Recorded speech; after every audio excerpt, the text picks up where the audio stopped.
My wife stood in our kitchen, slid a folder across the counter, and said the kind of sentence you don't forget.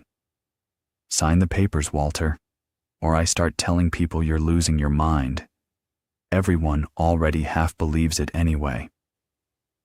I picked up the pen. I signed every single page she put in front of me, without arguing, without even reading most of it twice. My name's Walter Hennessy.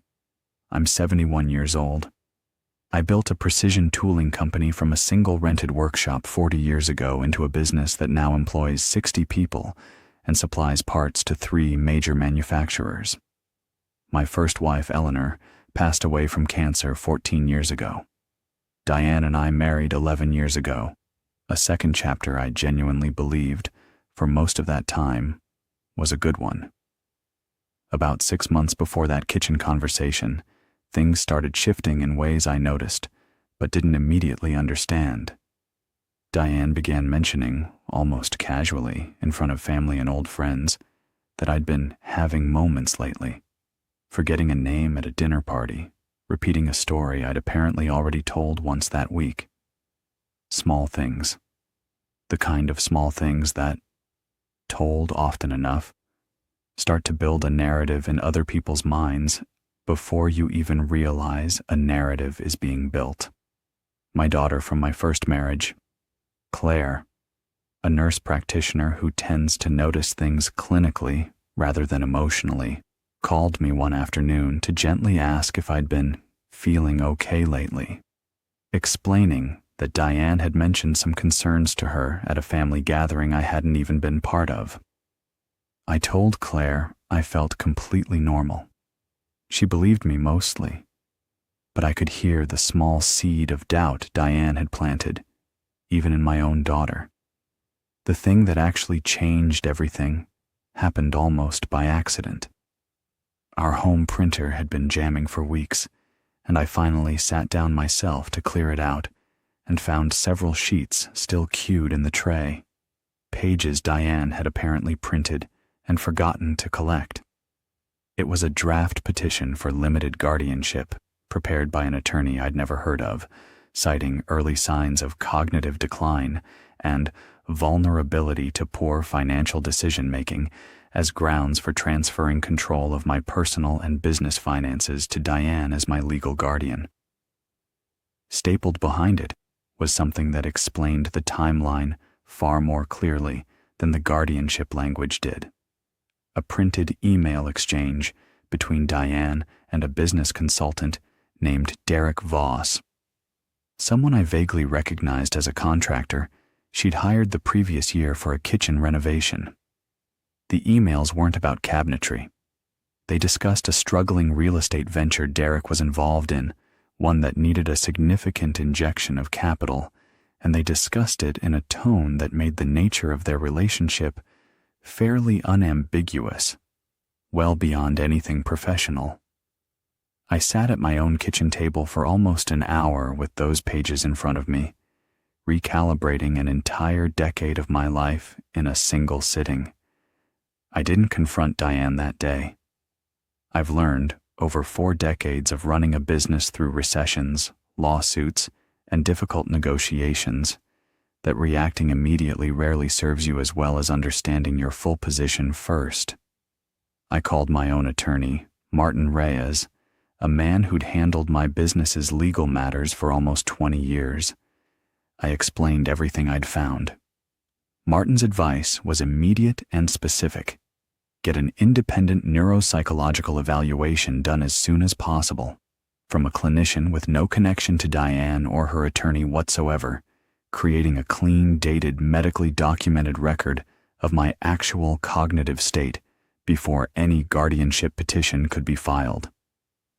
I had that evaluation done within the week, a full battery of cognitive testing, memory assessment, and a specific screening for susceptibility to coercion or undue influence, something the evaluating neuropsychologist told me was increasingly standard in cases involving potential financial exploitation of older adults. The results were unambiguous. Completely normal cognitive function for my age, no signs of decline, full decision-making capacity. Martin also moved on a second front simultaneously. He drafted an updated durable power of attorney, revoking an older document from years earlier that had named Diane as my financial agent and replacing it with one naming Claire instead. A document that would take immediate legal precedence over anything Diane attempted to establish through guardianship proceedings. And on the advice of our business's corporate counsel, we restructured the ownership trust holding my majority shares in the company, moving them into an irrevocable trust with Claire and a longtime business partner as co-trustees, specifically structured so that no single individual, including Diane, could unilaterally transfer or liquidate those shares, regardless of what other paperwork existed. All of this was filed, finalized, and legally in effect 2 days before Diane ever confronted me in that kitchen. I didn't know exactly when Diane would make her move, only that the printer pages told me it was coming. It came on a Thursday evening while I was making coffee. She set a folder on the counter, papers prepared by her own attorney, granting her power of attorney over my finances and listing the house, jointly held at the time, for transfer fully into her name for estate planning purposes. She didn't frame it as a threat at first. She framed it as something reasonable, something caring, something any devoted wife might suggest. When I hesitated, genuinely curious to see exactly how far she'd push given everything I now knew, her tone shifted. "Walter, sign it, or I start telling people what I've already been telling Claire and the neighbors, that you're losing your mind and somebody responsible needs to step in before you make a mistake that hurts the business." I picked up the pen. I signed every page in that folder, slowly, deliberately, while she watched with an expression I can only describe as quiet triumph. What she didn't know, what I let her walk away from that kitchen genuinely believing she'd won, was that the power of attorney she'd just had me sign was already void the moment it was signed, superseded by Martin's updated document naming Claire days earlier. The house transfer she thought she'd just secured covered a property that, as of 2 days prior, was no longer solely mine to transfer. It had been moved into the same trust structure protecting the business, and my signature on her guardianship-adjacent paperwork meant essentially nothing once weighed against a fresh, clean neuropsychological evaluation showing full competency, dated and notarized just 48 hours earlier. Diane filed her guardianship petition about 10 days later, exactly as the draft on our printer had outlined. Martin was ready. He submitted the neuropsychological evaluation, the updated power of attorney, and the restructured trust documentation as part of our formal response, along with a clear timeline showing every protective document had been finalized before Diane's confrontation in the kitchen, not after. The judge reviewing the petition, after examining the medical evidence directly contradicting the claims in Diane's filing, dismissed it within a single hearing, noting specifically that the evidentiary basis for the guardianship request was substantially undermined by contemporaneous medical documentation establishing full cognitive capacity.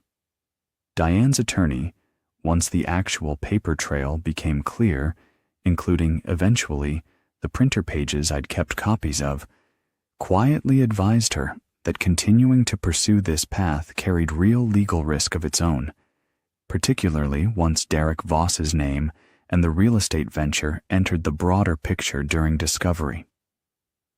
Diane and I separated within 2 months.